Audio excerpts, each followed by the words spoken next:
Bismillahirrahmanirrahim. Assalamualaikum warahmatullahi wabarakatuh.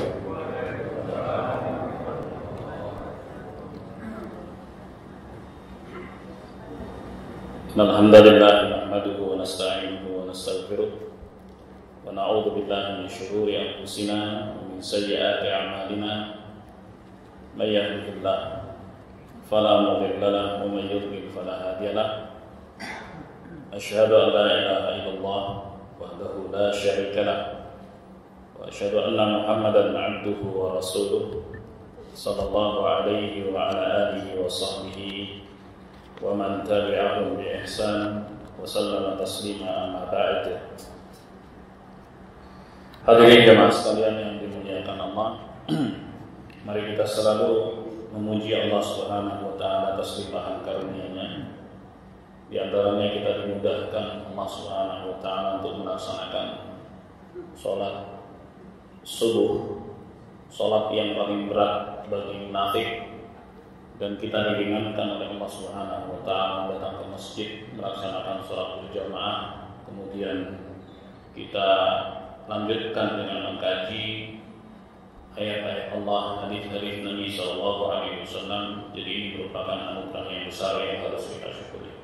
Salawat dan salam semoga selalu tercurah kepada Nabi Muhammad sallallahu alaihi wasallam, keluarganya, para sahabatnya, dan orang-orang yang mengikuti jejak mereka dengan kebaikan hingga hari kiamat. Hadirin jamaah sekalian yang dimuliakan Allah, pagi hari ini kita lanjutkan kembali membaca kitab kita Riyadhus Shalihin.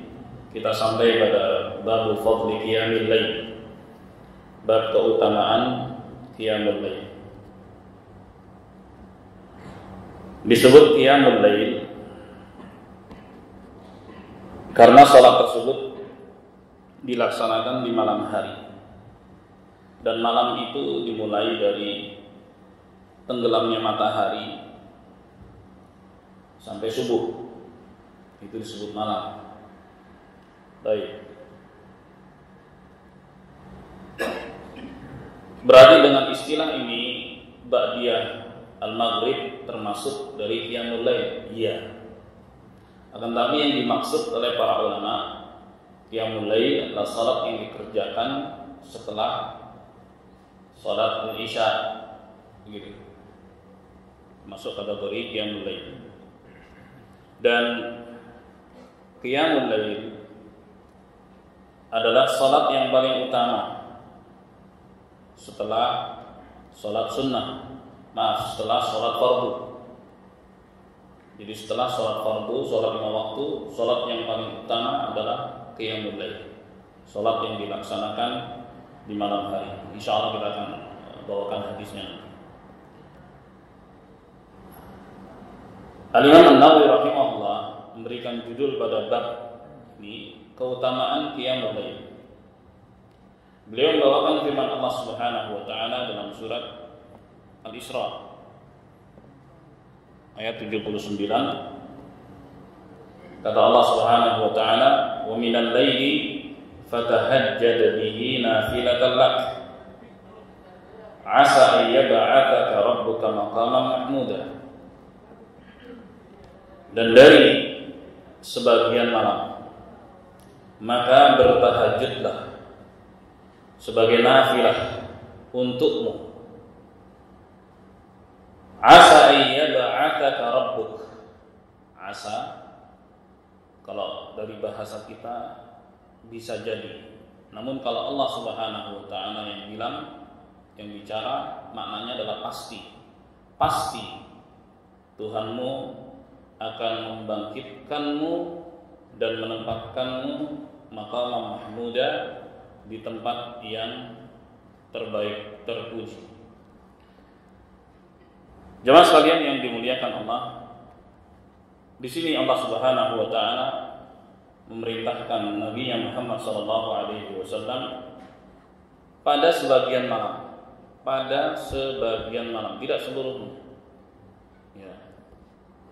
Seperti yang saya katakan tadi, kalau malam itu mulai maghrib sampai subuh. Nah, di sini Allah mengatakan sebagian malam.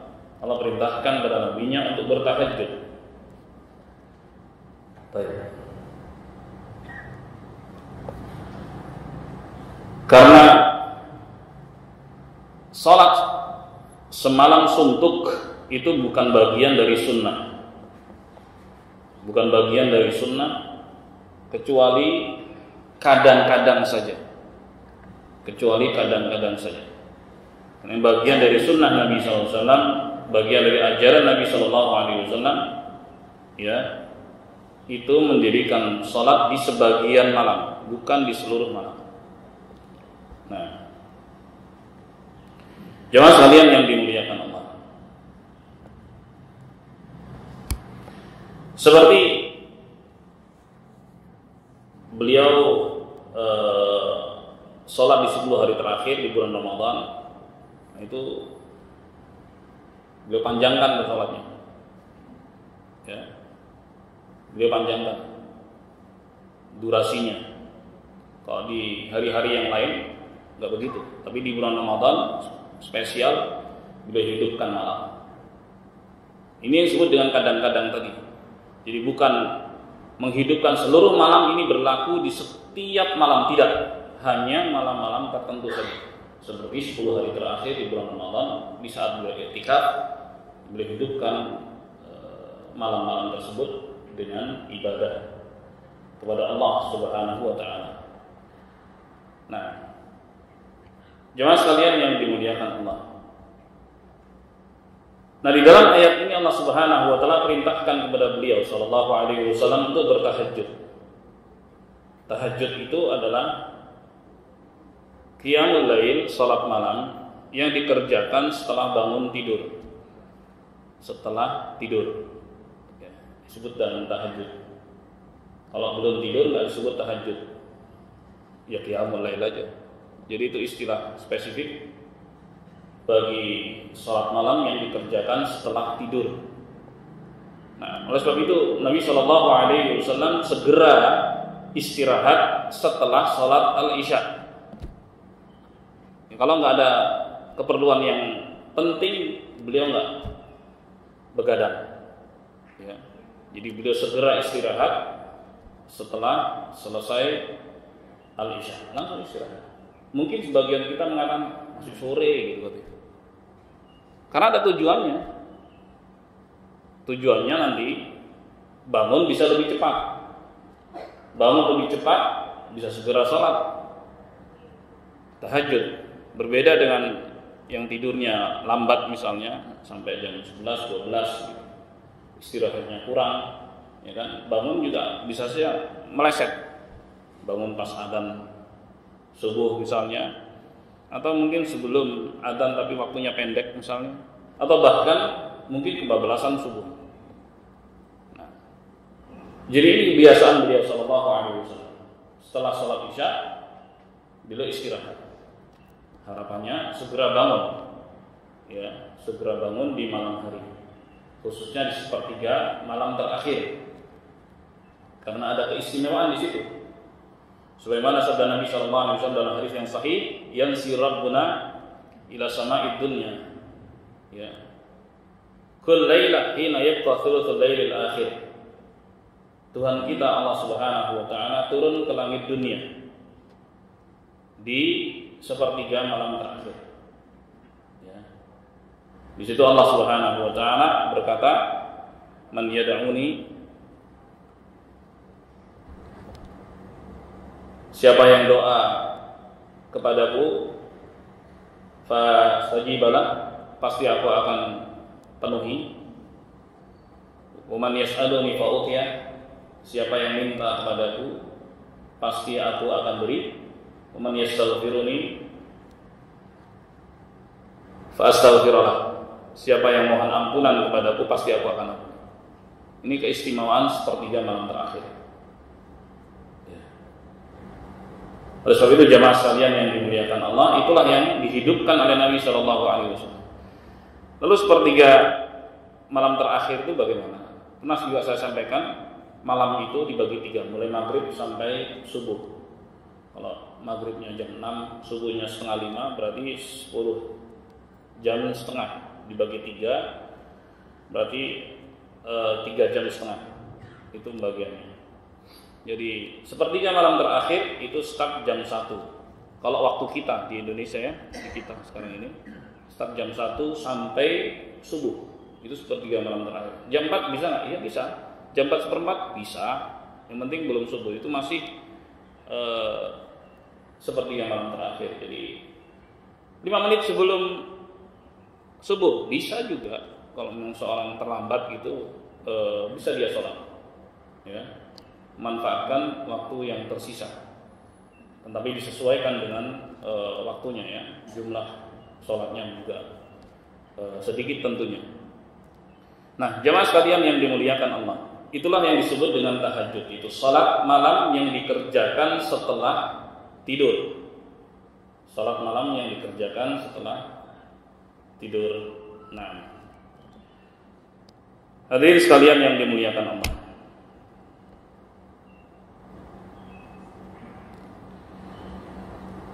fatahajjad bihi nafilatan lak. Di sini dalam bentuk perintah. Fatahajjad bihi, bertahajudlah engkau wahai Muhammad sallallahu alaihi wasallam nafilah. Nafilah itu maknanya ziyadah. Para ulama berbeda pendapat tentang makna nafilatal lak. Ada yang mengatakan bahwa maknanya anna hadza khas bik, yakni wujub. Bahwa tahajud itu wajib khusus untuk wahai Muhammad sallallahu alaihi wasallam. Jadi salat tahajud itu diantara kewajiban bagi Nabi Muhammad SAW khusus untuk beliau, dan bagi umatnya itu bersifat anjuran, bersifat sunnah atau anjuran dari sisi hukum fikih. Baik.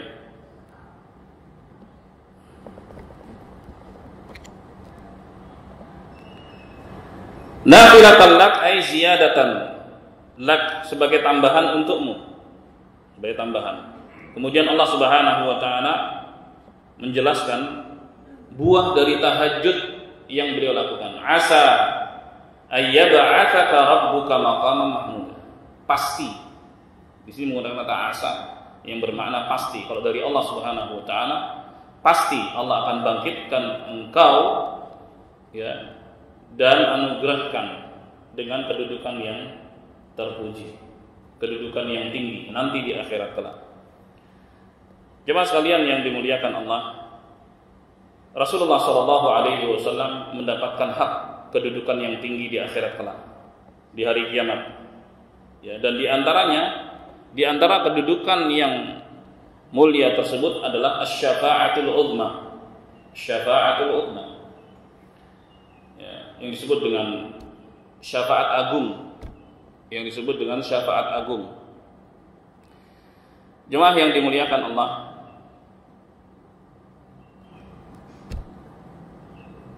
kita sebagai umat beliau sallallahu alaihi wasallam ya diperintahkan oleh Allah Subhanahu wa taala untuk beradab kepada beliau sallallahu alaihi wasallam, berterima kasih terhadap jasa-jasa beliau sallallahu alaihi wasallam dengan banyak membaca salawat yang artinya doa, ya.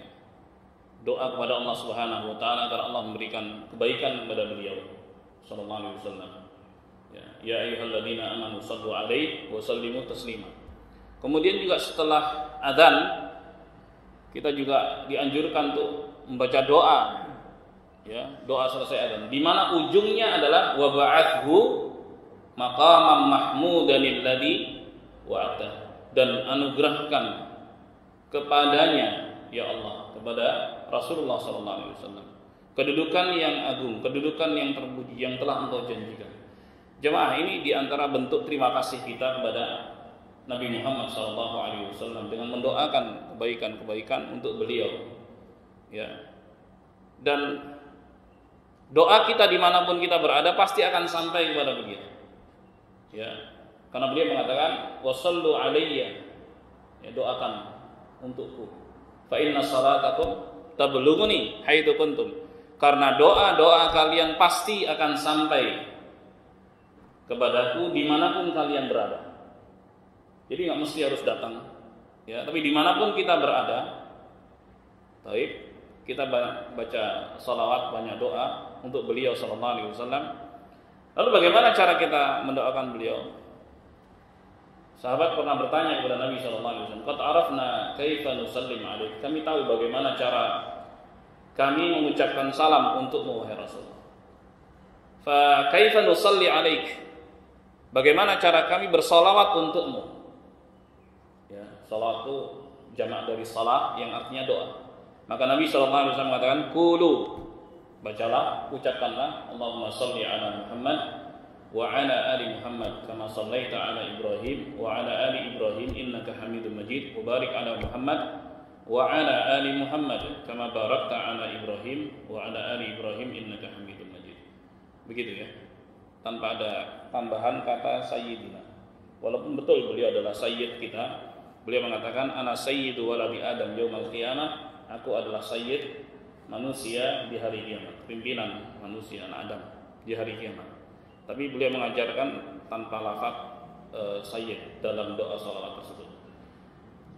Hadirin sekalian jamaah yang dimuliakan Allah.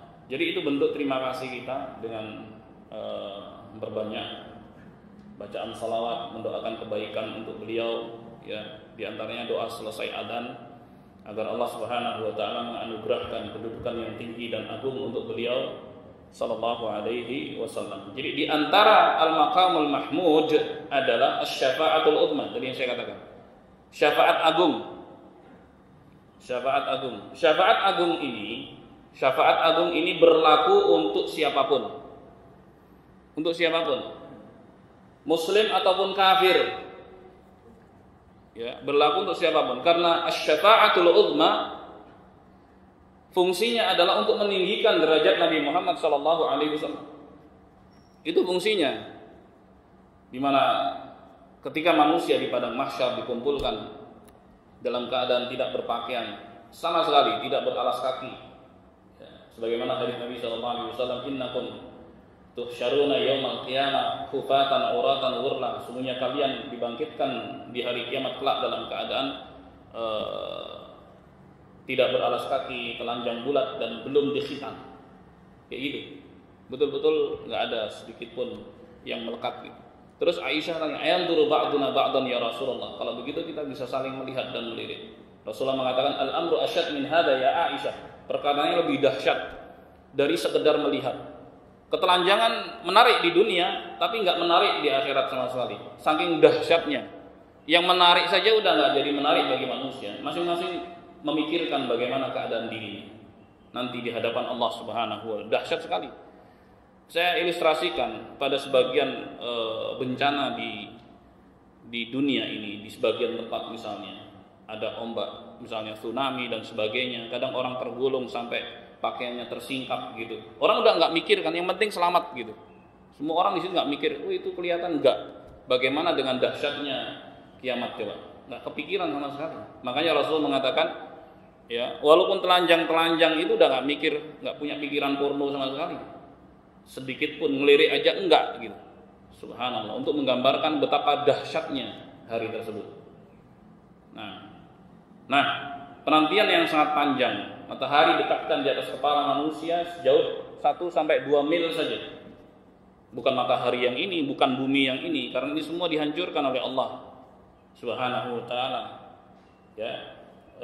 Setelah tiupan sangkakala pertama, ya, semuanya dihancurkan. Setelah itu baru diganti oleh Allah dengan tempat yang lain. Yauma tubaddalul ardu ghairal ardi was samawat. Di hari ketika bumi yang ini diganti dengan bumi yang lain, langit yang ini diganti dengan langit yang lain. Wa barazu lillahil wahidil qahhar. Seluruh manusia bangkit menghadap Allah Subhanahu wa taala yang Maha Esa, yang Maha Satu lagi Maha Maksa. Gak ada yang bisa menggugat, gak ada yang bisa menolak ketetapan Allah Subhanahu wa taala. Ya. Jadi mataharinya baru, semua baru dan dekatkan di atas kepala manusia dan manusia nggak terbakar. Jadi itu benar-benar hari yang sulit, ya, hari yang sangat sulit. Penantian yang sangat panjang, 50.000 tahun penantian, sampai kemudian manusia berbondong-bondong datang kepada Nabiullah Adam alaihissalam. Ya Adam, engkau adalah bapaknya manusia, mintalah pada Allah Subhanahu wa taala agar Allah memproses penghisaban. Ya. Adam nggak bisa, ya, karena ingat akan kesalahannya. Ketika Allah peringatkan jangan mendekati pohon, tapi Adam mendekatinya karena godaan dari iblis. Ya, la'natullah alaih. Walaupun Adam bertobat pada Allah dan diterima tobatnya oleh Allah Subhanahu wa taala, tapi Adam malu. Kemudian Adam berkata, pergilah kepada Nuh, rasul pertama. Datanglah kemudian kepada Nuh mereka bondong-bondong, wahai Nuh, engkau adalah utusan Allah pertama. Ini jelas sekali menunjukkan bahwa Nuh alaihissalam merupakan utusan Allah yang pertama. Ya, baik. Kemudian Nuh juga nggak mampu melakukannya.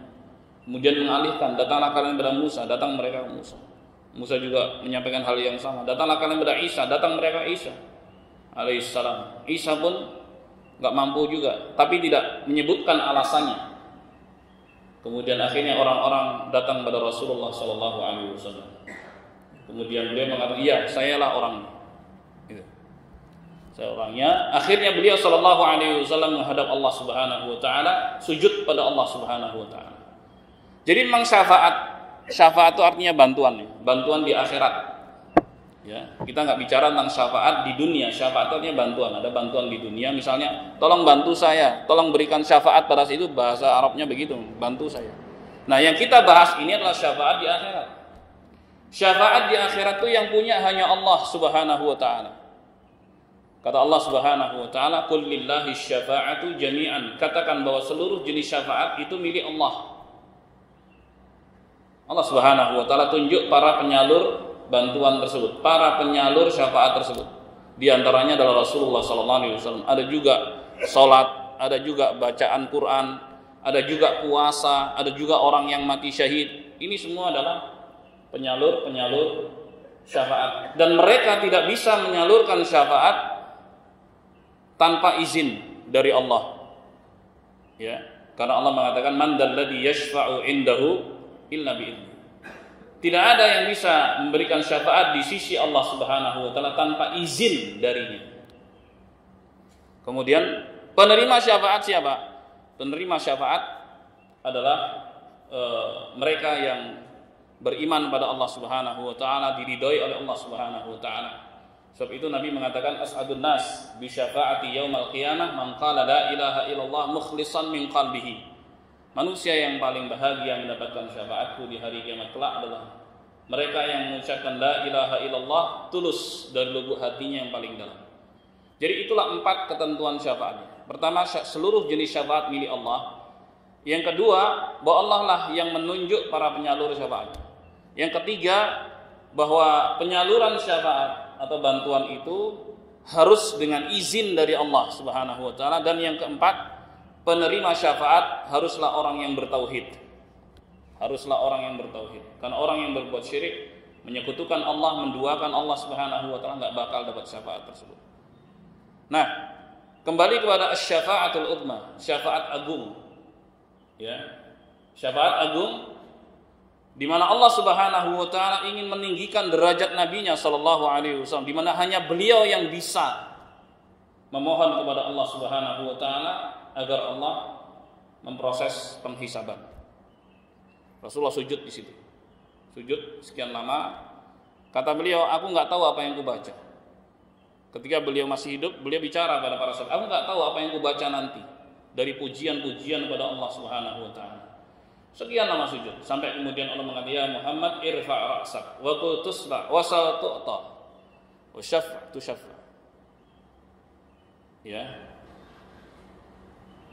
Kata Allah Subhanahu wa taala, ya Muhammad, bangkit, ya, angkat kepalamu, bangkit dari sujud. Kemudian bicaralah engkau didengar, mintalah engkau diberi, ya, mintalah izin untuk menyalurkan bantuan, pasti engkau diberi izin. Nah, kemudian Rasulullah menyampaikan, ya, baik, Allah Subhanahu wa taala segerakan proses penghisaban. Nah, itulah yang disebut dengan al-maqam al-mahmud, kedudukan yang tinggi, di mana beliau sallallahu alaihi wasallam menjadi pusat perhatian seluruh manusia. Seluruh manusia. Mulia beliau. Ya, hanya beliau yang bisa memohon pada Allah Subhanahu wa taala. Itu luar biasa. Luar biasa. Jadi memang itu berlaku bagi muslim maupun kafir. Kalau muslim ya dengan penghisaban tersebut ya segera masuk surga, ya. Kalau kafir segera kemana? Segera ke neraka gitu loh. Gitu. Baik. Jadi memang fungsi dari syafaatul uzma adalah untuk meninggikan derajat beliau sallallahu alaihi wasallam di hadapan seluruh manusia. Itu dia. Nanti ada syafaat jenis lain. Syafaat Nabi SAW, syafaat untuk calon penduduk surga untuk masuk dalam surga. Itu syafaat beliau juga. Karena nggak ada orang yang bisa masuk surga ya sebelum beliau. Karena beliau adalah orang yang pertama kali mengetuk pintu surga. Dan beliau adalah orang pertama kali yang masuk surga. Ini menunjukkan bahwa beliau dijamin masuk surga. Aneh sekali kalau misalnya ada orang yang mengatakan Nabi aja nggak dijamin masuk surga. Rasulullah itu dijamin masuk surga. Dalam hadis Nabi sallallahu alaihi wasallam mengatakan, "Ati babal jannah fa astaftih." Aku datangi pintu surga, kemudian aku ketuk pintunya. Ya, aku ketuk pintunya. Terus ditanya sama penjaganya, "Man?" "Siapa?" "Muhammad," kata beliau. Kemudian penjaganya mengatakan, "Bika umirt." Ya. "Alla aftaha babal jannah li ahadin qablak." Karenamu aku diperintah untuk tidak membuka pintu surga pada siapapun sebelum dirimu. Pasti. Jadi nggak ada seorang pun yang masuk surga, sebelum beliau Sallallahu Alaihi Wasallam masuk surga. Ini syafaat Nabi Muhammad Sallallahu Alaihi Wasallam bagi siapa? Bagi calon penduduk surga untuk masuk surga. Karena kalau beliau nggak ngetuk, ya mereka nggak bisa masuk surga. Itu syafaatnya, syafaat beliau. Beliau sudah diplot oleh Allah Subhanahu wa taala sebagai pengetuk pintu surga pertama. Yang lainnya enggak. Gitu. Adapun hadis Nabi sallallahu alaihi wasallam, "La yadkhula ahadunil jannah bi'amalihi." Sekali-kali tidak ada seorang pun yang masuk dalam surga semata karena amalannya. Jadi enggak ada seorang pun yang bisa membarter amalannya dengan surga, karena surga itu mahal. Ya, mahal sekali. Ala inna sil'atallahi ghaliyah, ketahuilah bahwa dagangan Allah itu mahal. Ala inna sil'atallahi jannah, ketahuilah bahwa dagangan Allah adalah surga. Mahal. Allah sebut mahal. Bahkan Rasulullah mengatakan tidak ada seorang pun ya yang masuk surga dengan semata amal ibadahnya. Tidak ada seorang pun. Jadi misalnya ini amalan saya, Allah, mana surganya? Dibarter gitu ya? Enggak ada. Rasulullah bilang begitu. Nah, karena beliau mengatakan tidak ada seorang pun, para sahabat tanya, "Wala anta ya Rasulullah, bagaimana dengan Anda?" Itu kan pertanyaan logis, karena beliau mengatakan enggak ada seorang pun, berarti termasuk beliau dong gitu. Berarti termasuk Anda juga gitu. Bahwa amalan Anda itu enggak bisa dibarter dengan surga. Apa kata Rasulullah? "Wala ana." Iya, termasuk saya. Nah, sebagian orang motong sampai sini nih, dengan mengatakan bahwa Rasulullah nggak dijamin masuk surga. Quraisy Shihab bilang begitu. Padahal masih ada lanjutannya. Korupsi hadis ini bahaya daripada korupsi duit. Lebih bahaya nih korupsi hadis. Ya, korupsi duit aja besar bahayanya, apalagi korupsi ayat atau korupsi hadis. Penyesatan kan kayak gini. Apalagi ini terkait akidah. Ini akidah bahwa Nabi Muhammad SAW jamin masuk surga. Karena ada kalimat lanjutannya. Beliau mengatakan illa ayyataghammadani Allahu birahmatin minhu wa fadl. Hanya saja Allah Subhanahu wa taala yang meliputi diriku dengan rahmatnya dan keutamaan. Jadi Rasulullah saja itu dijamin masuk surga dengan rahmat Allah, dengan kasih sayang Allah. Tuh. Tapi untuk membarter amalan dengan surga nggak bisa. Itu selevel Rasul. Siapa sih amalan yang bisa menandingi beliau sallallahu alaihi wasallam? Enggak ada. Itu Rasulullah, apalagi kita. Artinya dengan itu kita bercermin, kita ini siapa gitu. Betapa banyak amalan kita enggak ada apa-apanya. Maka buat apa kemudian sombong? Pernah beramal begini, masih kecil dibandingkan dengan amalan Nabi sallallahu alaihi wasallam. Enggak ada sama sekali bandingannya. Baik, makanya Nabi mengatakan i'malu wa lan tuhsu. Beramalah, jangan dihitung-hitung. Karena orang kalau menghitung-hitung, udah banyak nih. Udahlah santai aja lah gitu. Udah banyak. banyak ini katanya.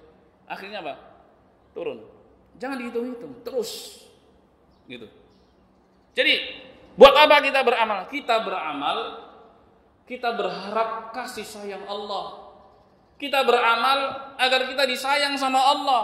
Dengan sayang itulah kita berharap dimasukkan ke dalam surga. Itu dia. Jadi nggak ada orang yang sombong, ini amalanku, mana surganya? Nggak ada. Bahkan selevel Rasulullah SAW pun amalannya tidak bisa dibarter dengan surga, karena saking mahalnya surga itu. Jadi dengan itu jamaah sekalian yang dimuliakan Allah, ya, sekali lagi kalau kita beramal tujuannya supaya disayang sama Allah, supaya dirahmati Allah, supaya mendapatkan anugerah dari Allah, itu yang kita harapkan. Dengan itulah kemudian kita berharap dimasukkan ke dalam surga.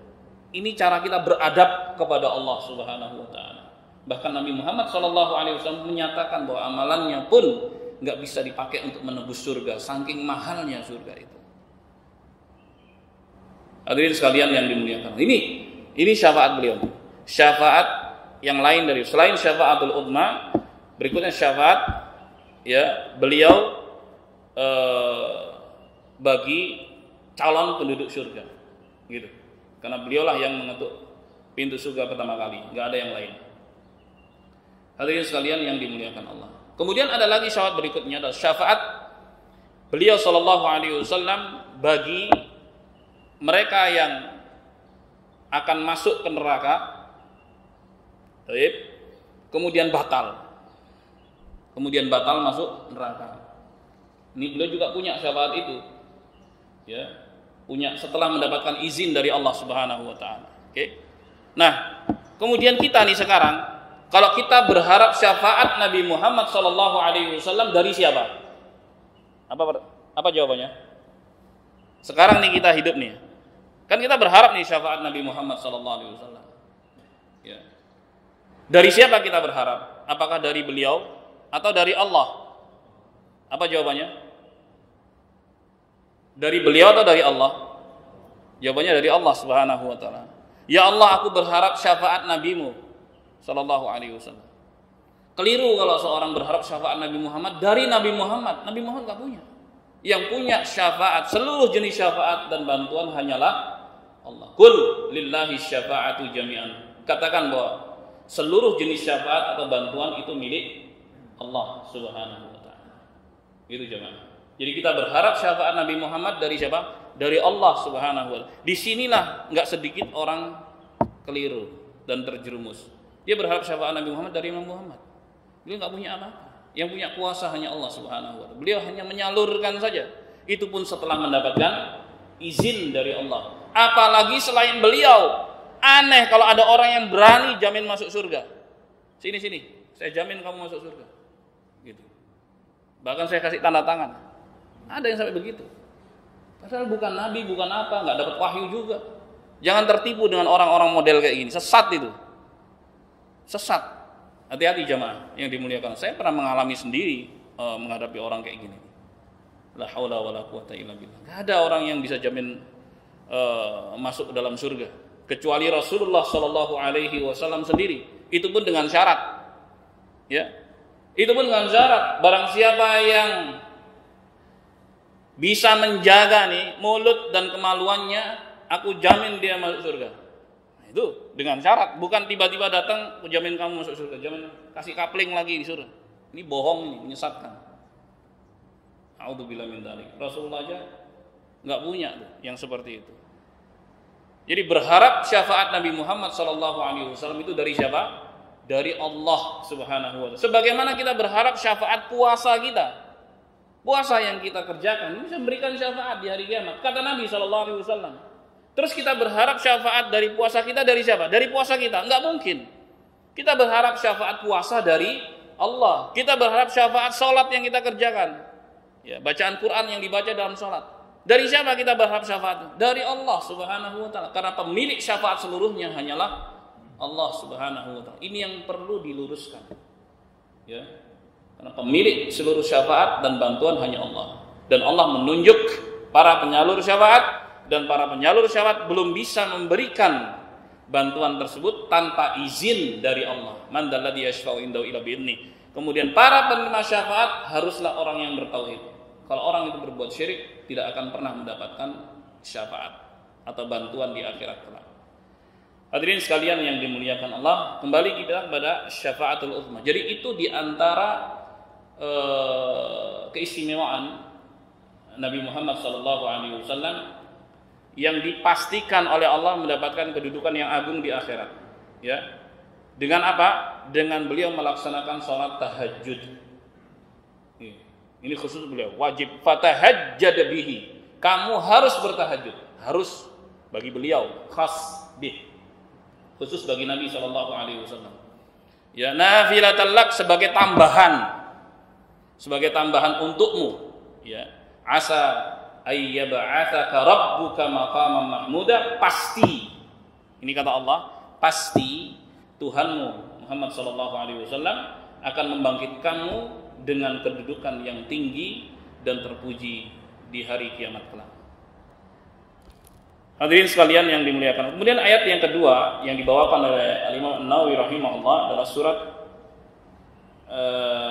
As-Sajdah ayat 16. Kata Allah Subhanahu wa taala, "Tatajafa junubuhum 'anil madaji'." Ya, Allah Subhanahu wa taala bercerita tentang penduduk surga. Ya, ini juga bocoran Allah Subhanahu wa taala kepada yang masih hidup. Ya, di dunia ini. Ini bocoran. Ini berita gaib. Datangnya dari Allah Subhanahu wa taala. Bahwa sifat di antara sifat orang yang beriman penduduk surga adalah dahulu ketika di dunia, ya, mereka ini jauhkan lambung-lambung mereka dari ranjang di malam hari. Maksudnya apa? Mereka bangun. Mereka nggak tidur sepanjang malam, nggak tidur, bangun. Ya, mereka jauhkan lambung-lambung mereka dari ranjang. Ngapain bangun? Begadang untuk melaksanakan tahajud tadi. Karena tahajud adalah sholat malam yang dikerjakan setelah tidur. Itulah disebut dengan tahajud. Ya, dia termasuk qiyamul lail juga. Ini hanya beda istilah saja. Ya, kalau disebut qiyamul lail, iya qiyamul lail karena memang dia dikerjakan di malam hari. Disebut tahajud dan bukan tahajud kalau tahajud dikerjakannya setelah tidur. Kalau belum tidur ya tidak disebut sebagai tahajud, gitu aja. Tapi tetap qiyamul lail. Kalau salat tarawih, ya salat tarawih termasuk qiyamul lail juga karena dikerjakan di malam hari. Kenapa disebut tarawih? Karena dikerjakannya santai. Gitu. Pengerjaannya itu santai, ada rehatnya. Ini enggak buru-buru. Makanya kalau ada sebutan tarawih tapi kebut-kebutan, ini enggak benar nih, dari penamaannya aja salah. Ini sholat itu santai. Lo kok ngebut gitu? Gitu. Ini udah nggak bener kan? Dari namanya udah nggak bener. Ya. Aplikasinya dilakukan Nabi Shallallahu Alaihi Wasallam nih, penting nih. Jadi beliau adalah orang pertama yang tarawih berjamaah di masjid. Ya. Beliau orang pertama di bulan Ramadan di malam pertama beliau sholat diikuti sejumlah orang, ya, dalam hadis yang sahih. Kemudian di malam kedua lebih banyak lagi, getok tular gitu kan, dari mulut ke mulut.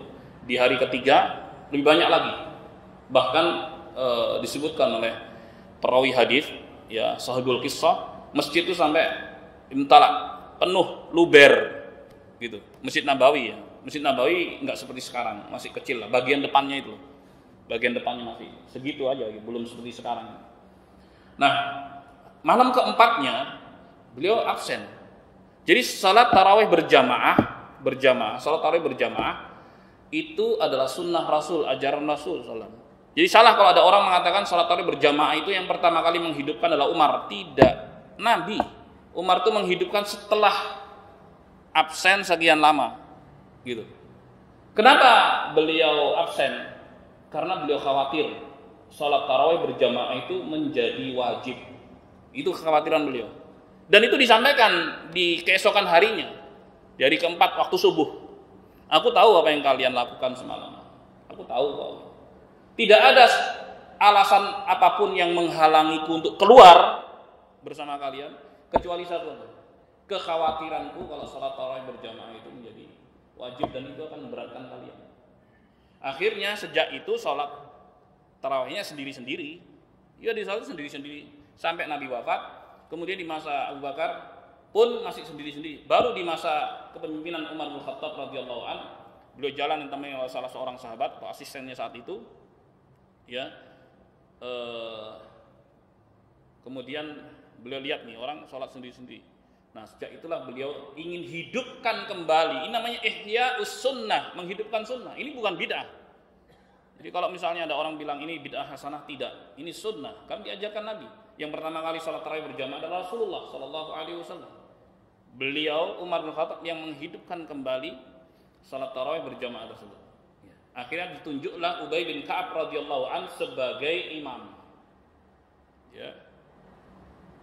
Kemudian sejak saat itu salat tarawih kembali berjamaah. Alasannya karena wahyu sudah tidak turun lagi. Enggak mungkin ada perubahan dari yang sifatnya anjuran menjadi wajib. Maka Umar hidupkan kembali sunnah atau ajaran Rasulullah SAW salat tarawih berjamaah. Dan salat tarawih termasuk dari qiyamul lail. Qiyamul lail sama saja. Hanya istilahnya disebut dengan tarawih karena santai dan ada rehatnya, nggak buru-buru. Ini juga termasuk qiyamul lail. Jadi salat apapun yang dikerjakan di malam hari disebut dengan qiyamul lail. Kemudian diakhiri dan ditutup anjurannya dengan witir. Ya, ja'alu akhir salatukum bil laili witra. Jadikanlah salat terakhir kalian di malam hari itu witir, dan kita sudah bahas pembahasan tentang witir ya. Karena sekarang ini kita masuk kepada qiyamul lail. Baik. Jadi di antara sifat penduduk surga, orang-orang yang beriman yang mendapatkan kebahagiaan di akhirat, ketika hidup ya mereka jauhkan lambung mereka dari ranjang di malam hari. Ya ada tidurnya, tapi kemudian mereka melek untuk melaksanakan qiyamul lail. Kemudian dalam surat Ad-Dariyat ayat ke-13 kata Allah Subhanahu wa taala, ayat ke-17, wa kanu qalilan minal laili ma yahja'un. Ya, dan dahulu mereka sedikit sekali dari malam yang tidur.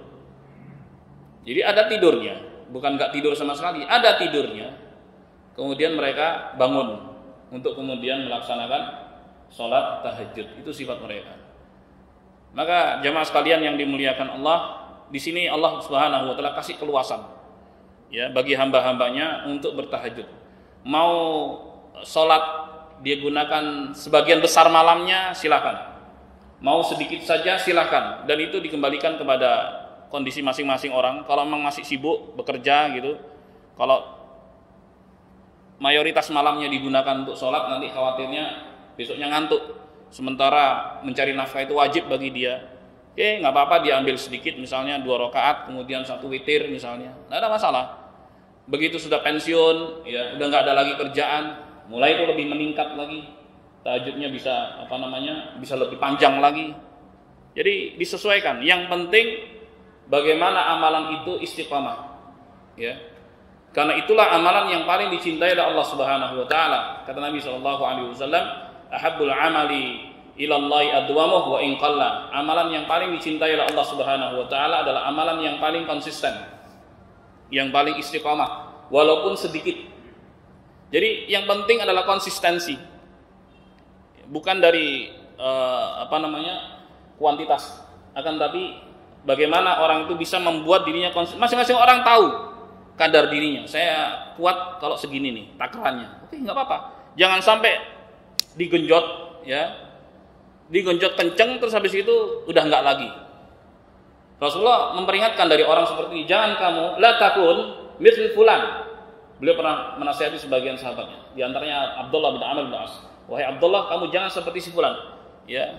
Kan yaqumul lail. Dulu dia salat malam. Tsumma yatruku. Kemudian dia tinggal. Jangan seperti itu. Gitu. Baik. Kemudian juga beliau mengatakan fa'inal mumbat la safran qata' wa la dhahran abqa. Karena kalau kendaraan itu digeber kenceng ya, sekuatnya ya, maka tidak ada jarak yang bisa ditempuh dan tidak ada punggung yang kuat. Maksudnya kalau kendaraan, waktu itu kendaraan kan adalah hewan tunggangan. Kalau dia digeber terus gitu, kuda atau apa, kan punya jantung tuh. Kalau kendaraan seperti itu digeber terus, lemah bisa. La safran qata, enggak ada jarak yang bisa tempuh. Bisa aja karena terlalu diforsir, mati tengah jalan kan, kuda-kuda ataupun onta-onta tersebut. Wala dhahran aqwa, dan tidak ada kendaraan yang awet. Ini pun demikian. Kita nih dengan tubuh kita ini amanah dari Allah Subhanahu wa taala. Kalau kita porsir habis-habisan, itu nggak bisa tahan lama. Makanya tadi poinnya adalah jaga konsistensi. Nah, kita yang bisa ngukur nih. Ukurannya berapa nih kekuatan saya? Oh, segini. Yang penting konsisten. Itulah amalan yang paling dicintai oleh Allah Subhanahu wa taala, konsistennya. Walaupun sedikit. Ini pegangan kita dalam jalan hidup di dunia. Semoga Allah Subhanahu wa taala senantiasa memberikan taufik dan hidayah kepada kita semua dan menyelamatkan kita di dunia maupun di akhirat kelak. Amin ya rabbal alamin. Jemaah, sudah jam 6. Ini yang bisa saya sampaikan. Semoga bermanfaat. Silakan yang mau bertanya. Silakan, Pak. Waalaikumsalam.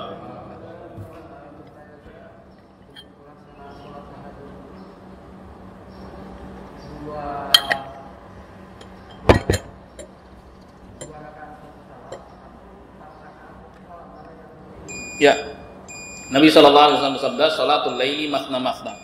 Salat malam itu dua-dua. Jadi 2 rakaat. Begitu.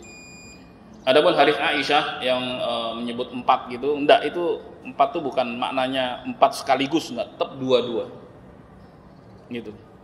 Kalau pelaksanaannya itu setelah 2 rakaat baru kemudian jedanya lebih panjang untuk lanjutan berikutnya. 2 rakaat kemudian jeda lagi panjang. Nah, gitu pelaksanaan. Jadi begitulah menjamak hadis tersebut dan memahami hadis tersebut. Jadi 2-2. Salatul laili makna salat malam itu 2 rakaat. Demikian. Berikutnya silakan Bapak Ibu. Maaf, tanya lagi. Betul diwakilkan? Ya. Baik, witir itu adalah salat yang terpisah dari yang genap. Gitu. Itu witir. Baik, ganjil berarti. Nah, bentuk witir itu banyak yang diajarkan Nabi SAW. Pertama, salat 1 rakaat, kemudian 3 rakaat sekaligus, kemudian 5 rakaat sekaligus, 7 rakaat sekaligus, 9 rakaat sekaligus, dan 11, maksimal 11. 11 rakaat sekaligus, jadi nggak ada salam, cuma 1 kali salam saja. Terus yang kedua, ada bentuk yang lain ya. Ada yang 11 rakaat tapi duduk di rakaat yang ke-10. Duduk ya. Kemudian dia bangkit lagi di rakaat yang 11 baru salam. Kemudian yang 9 rakaat itu sampai 8 rakaat dia sholat, kemudian duduk ya. Kemudian bangkit di rakaat yang ke-9 baru salam. Demikian pula yang 7, 5 gitu.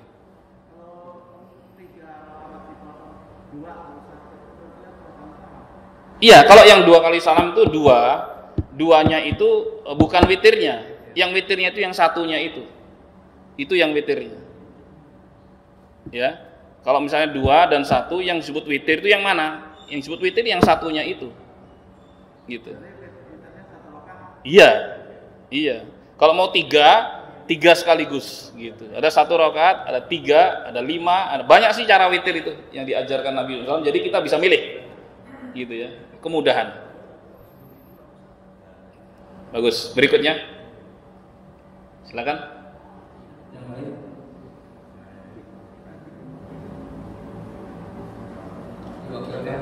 Ya.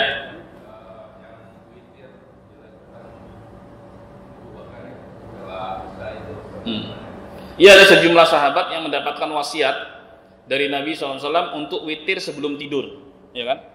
Di antaranya adalah Abu Hurairah, Ausani Khalili sallallahu alaihi wasallam bithalas. Kekasihku sallallahu alaihi wasallam, disebut kasih karena Rasulullah adalah orang yang paling dicintai Abu Bakar As-Siddiq, bukan cinta lawan jenis ya, bukan. Karena orang yang paling dicintai oleh Abu Bakar adalah Rasulullah SAW, melebihi cintanya pada orang tua. Baik. Kasihku Sallallahu Alaihi Wasallam memberikan wasiat kepadaku dengan 3. Di antaranya wa an utir qabla an arqud, untuk berwitir sebelum aku tidur. Ada sebagian orang yang nggak pede untuk bangun malam, maka solusinya dia witir sebelum tidur. Solusinya begitu. Ada sebagian orang nggak pede. Ya udah, caranya gimana? Witir dulu sebelum tidur. Nah, pertanyaannya ini, bagaimana kalau nanti malam dia bangun? Ya kan? Kan nggak setiap malam dia tidur terusan. Bisa saja ada kebangun gitu kan. Bisa nggak dia tahajud gitu? Jawabannya adalah bisa. Gitu. Jawabannya bisa. Baik. Terus nanti apakah witir lagi? Karena sudah witir, maka jangan witir lagi. Jadi perintah tadi, ij'alu akhira salatikum billailil witra. Ya, jadikanlah salat terakhir kalian di malam hari itu adalah witir, itu bersifat anjuran.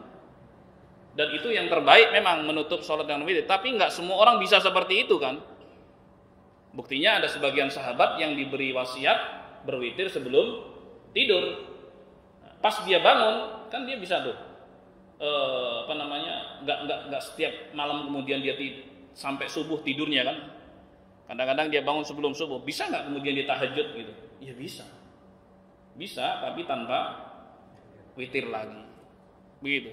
Allahu a'lam bishawab. Demikian. Berikutnya ada lagi. Mungkin sebelum Ustaz ini. Silakan Pak Rik. Ada pertanyaan yang mungkin sangat baik untuk kita.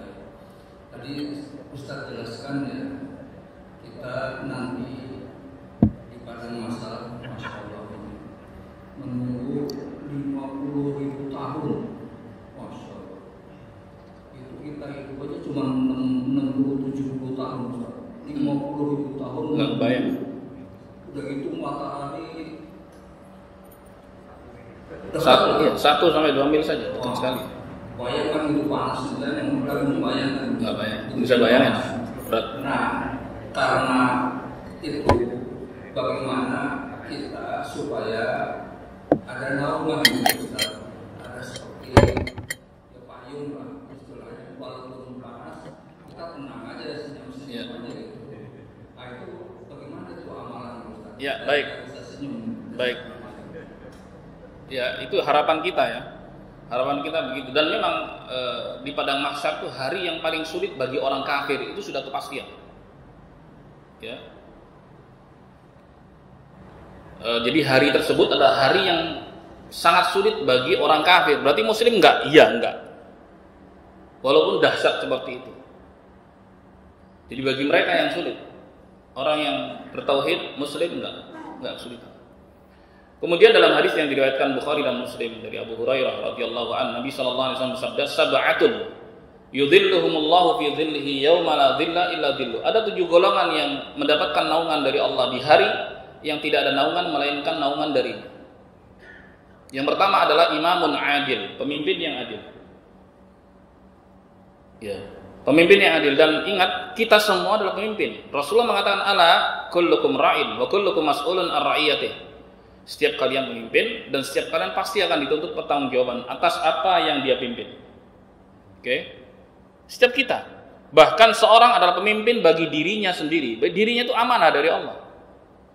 Ya, dia gerakkan tangannya, dia gerakkan matanya, dia gerakkan kakinya. Dia pemimpin. Artinya semakin besar tanggung jawab, semakin besar ya dia harus bertanggungjawabkan di hadapan Allah Subhanahu wa taala. Jangan dikira bahwa semakin besar tanggung jawab itu semakin hanya sekedar populer saya. Enggak. Berat itu nanti di akhirat. Enggak mudah. Ya kan aneh kalau kemudian orang justru cari-cari yang seperti ini, jadikan rebutan. Orang yang beriman akan berhati-hati mikir kayak gitu. Tanggung jawabnya besar. Nah, sekarang sumber keadilan dari mana dikatakan itu bisa adil? Sumber keadilannya kembali kepada Al-Quran, kembali kepada wahyu. Allah mengatakan wa tammat kalimat rabbika sidqan wa adla, dan sungguh sempurna kalimat-kalimat Tuhanmu wahai Muhammad sallallahu alaihi wasallam, kebenarannya dan keadilannya. Itu balik. Maka untuk bisa menjadi adil, seorang harus berpegang dengan petunjuk. Petunjuknya itu Al-Quran. Petunjuknya itu ajaran Nabi sallallahu alaihi wasallam, maka dia akan menjadi orang yang adil. Nah, inilah orang yang akan mendapatkan naungan, siapapun dia. Ya. Taib. Kemudian yang kedua, wasyabun nasya'a fi ibadatillah, yaitu pemuda yang tumbuh berkembang dalam beribadah kepada Allah. Pemuda. Berarti butuh nih orang tua yang bisa mencetak generasi seperti ini. Tumbuh kembang dalam ibadah pada Allah. Banyak misalnya menghafal Quran, ya kan? Kalau anak-anak kan mulai dari itu, bagaimana membaca Al-Quran dengan baik, kemudian menghafalnya sampai pada level mempelajari maknanya. Tumbuh berkembang dalam ibadah pada Allah. Dibiasakan anak-anak ke masjid misalnya. Nah, jadi dibikin masjid ramah anak, ya. Bukan kemudian masjid tuh bikin anak takut karena melihat mata-mata melotot gitu. Kemudian hardikan, ya, seperti zaman-zaman dulu mungkin barangkali sebagian orang merasakan itu. Dibikin ramah anak supaya anak itu senang dengan masjid gitu. Cinta dengan masjid, gak lari dari masjid, takut ntar ada itu yang melotot matanya gitu. Enggak begitu. Dibikin masjid ramah anak. Tapi bukan berarti masjid taman kanak-kanak juga. Dibiarkan lari sana lari sini, tapi dididik dia di situ. Adab masuk masjid gini, harus tenang, harus. Kan butuh orang tua. Jangan kemudian orang pergi ke masjid sementara bapak ibunya di rumah bersenang-senang. Ini apa seperti ini? Bukan begitu. Tapi bawa sama orang tuanya masjid, dibimbing dia. Karena apa? Mereka yang seperti ini akan mendapatkan naungan dari Allah di padang mahsyar. Yang ketiga, warajulun qalbuhu mu'allaqun bil masajid. Seorang yang hatinya selalu terikat dengan masjid, rindu dia dengan masjid. Dimanapun dia berada, dia selalu rindu dengan masjid. Yang dicari masjid selalu. Waktunya sholat dia langsung cari masjid. Selesai satu sholat dia rindu untuk bisa berjamaah di sholat berikutnya. Rindu, ada kerinduan terus. Sampai 5 waktu dia rindu, ada terus masjid. Walaupun masjidnya nggak satu karena orang kan beraktivitas. Kadang di tempat yang lain, masjid yang lain ketemu. Tapi dia selalu rindu dengan masjid. Ini orang yang apa? Yang akan mendapatkan naungan dari Allah. Kan yang tanya tadi amalannya kan? Nah, ini dia. Kemudian yang keempat, warajulani tahabba fillah, ijtama'a alaihi wa tafarraqa alaihi. Dua orang yang saling mencintai karena Allah, bersahabat karena Allah. Ya, tahabba fillah. Ya. Bersama karena Allah, berpisah juga karena Allah. Bersama karena Allah, berpisah karena Allah. Ini cinta dan benci karena Allah Subhanahu wa taala. Dan itu merupakan ikatan keimanan yang paling kuat. Awsaqu ural iman al-hubbu fillah wal bughdu fillah. Ikatan keimanan yang paling kuat adalah cinta dan benci karena Allah Subhanahu wa taala. Jadi kecintaan seorang selaras dengan cintanya Allah, kebencian seorang selaras dengan bencinya Allah Subhanahu. Jadi kecintaan seorang bukan karena kesamaan status sosial, bukan karena ras, bukan karena macam-macamnya, tapi karena dia adalah hamba Allah yang patuh. Saya jadi cinta sama kamu. Kenapa? Kamu orang yang saleh, orang yang taat pada Allah. Saya senang dengan kamu. Saya nggak peduli kamu miskin atau kaya, kamu dari mana dan seterusnya. Karena kamu taat pada Allah, saya jadi cinta sama kamu. Kemudian yang kelima kata Nabi SAW, wa rajulun da'athum ra'ah datu jamalin wa mansib faqala inni akhafullah. Ya, seorang lelaki yang digoda oleh wanita yang cantik jelita, punya kedudukan, kekayaan untuk berbuat zina. Ya kan? Kemudian dia mengatakan, aku takut pada Allah. Padahal kesempatan terbuka. Bukan dia yang mau, ada orang perempuan yang lain yang mau. Tapi dia menjaga kehormatan dirinya dengan mengatakan, saya takut pada Allah Subhanahu wa ta'ala.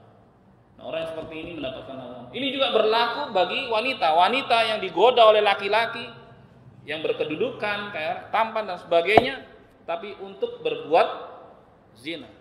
Kalau mau dinikahi silakan, udah nikahi aja, resmikan aja, halal. Ayo, tapi kalau untuk yang haram tidak. dia menjaga kehormatannya, maka dia mendapatkan naungan dari Allah Subhanahu wa taala.